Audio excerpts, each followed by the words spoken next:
Fidel and I are way up here. And I know what you're thinking. Lester, you better hold on with two hands, but I can't. Because I want to show y'all something. And I cannot imagine a better place to show you this gift that we were given from an amazing guy named David Nelson. A book made by he and his wife, Marilyn, before she passed. And I want to talk about this book and about a letter that I got from David and just life in general, folks. Just life in general.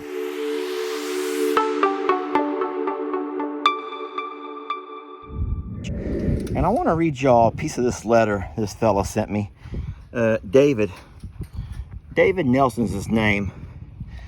And he wrote me just the most heartfelt letter ever. And I'm not going to read it all to you.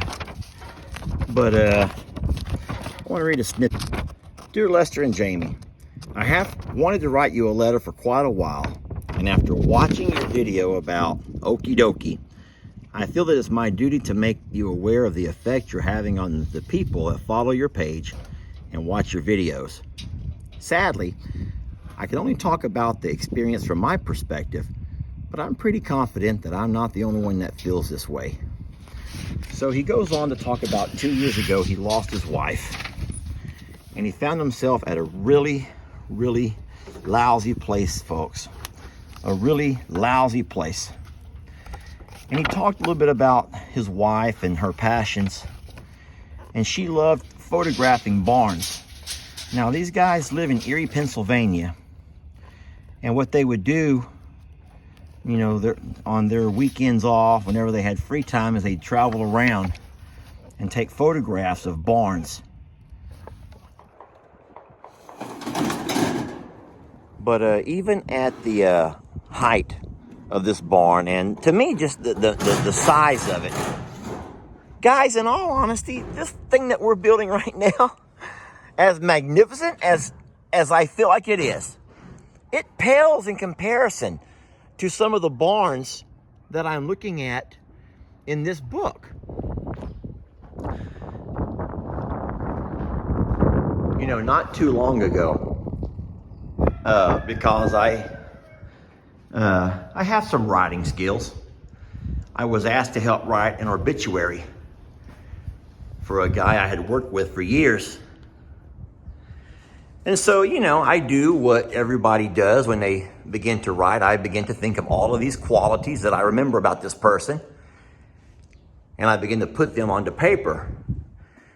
And it didn't take too long to create this man's obituary. And then Jamie and I were talking about it a little bit later, about obituaries. I know that sounds like a strange conversation to have with your partner, but we were talking about obituaries and the things that we would want and the things that we would not want to have in ours.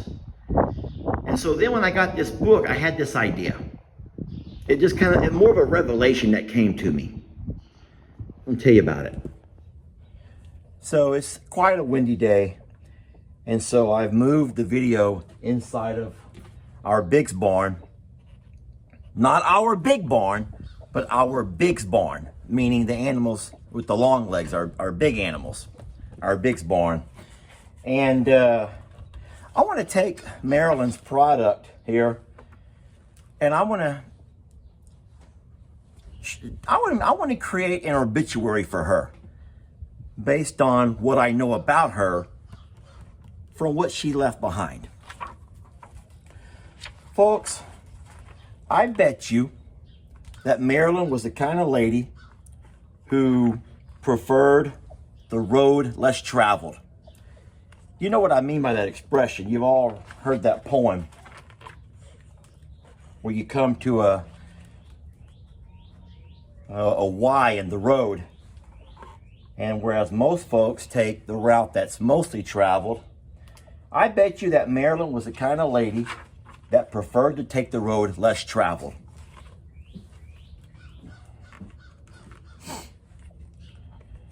I bet you that Marilyn, oh my God, this is harder than what I thought.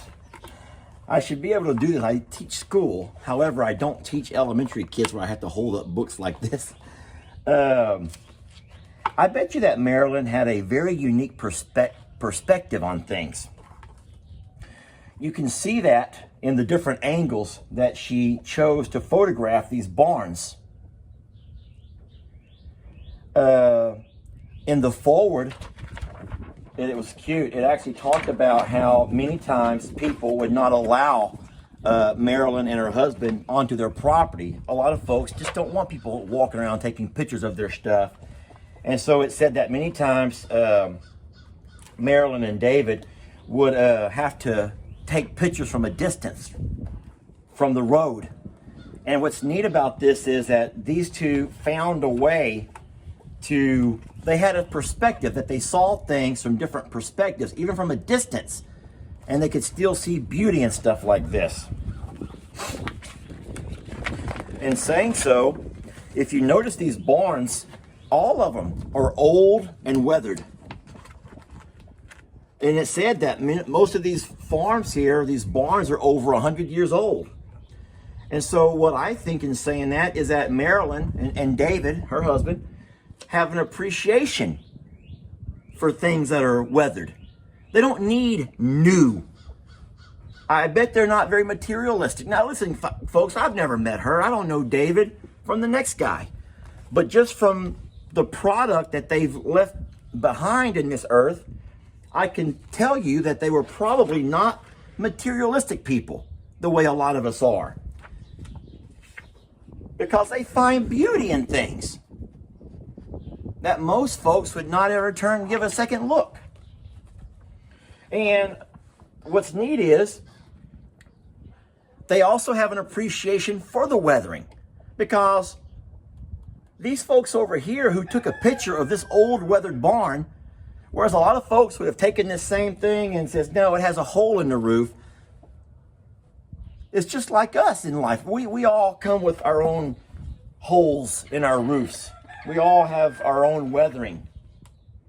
Well, something else that tells me about this, I know from reading the foreword, from reading David's letter, they were married for 40 years.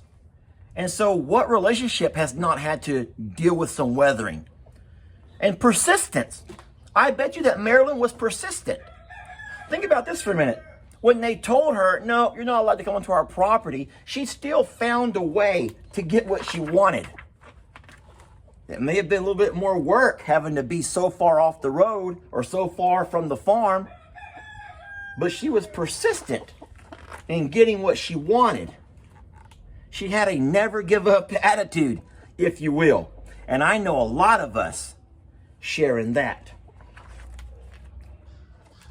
Look at that one right there. In the foreword of the book, it talked about how Marilyn and her husband would drive for miles and miles every weekend, looking all across Erie, Pennsylvania, looking for things like this. And so I would say that I bet you Marilyn and David are more about the journey than they are the destination. Or can we say it equally? Life. They saw life as much about the journey as it was the destination, because obviously the destination, they got what they wanted, but the journey of having to travel all of those miles was also equally rewarding for them. I bet that I can just imagine the drives they took and the conversations that they had. I think what I'm trying to say, folks, and you know, I'm not the best with words, and I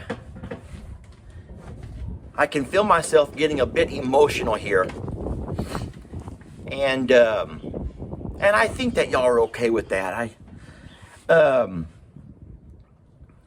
Isn't it, or shouldn't it be all of our goals to create our own obituaries through our products that we produce while we're here?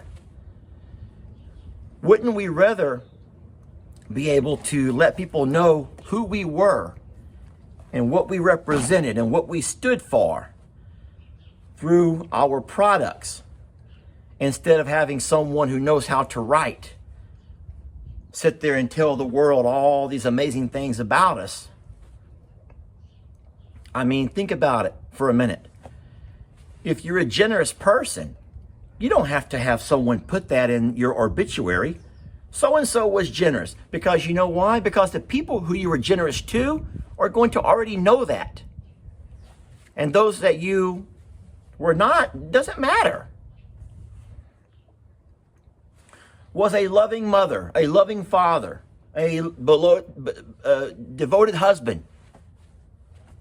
People who know you will already know that, because your product will be the love that you've given to your children, or the patience you've had with your spouse.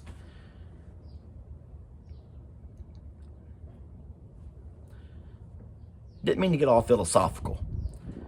I just want to say in my own way how much I appreciated this. Oh no, there goes the letter. Hold on. I just wanted to say how much I appreciate this, David, and how much I appreciate you and people like you. And I wanted to try to make that point. So thank you very much, David. And thank you for sharing a little piece of your life with Marilyn with us.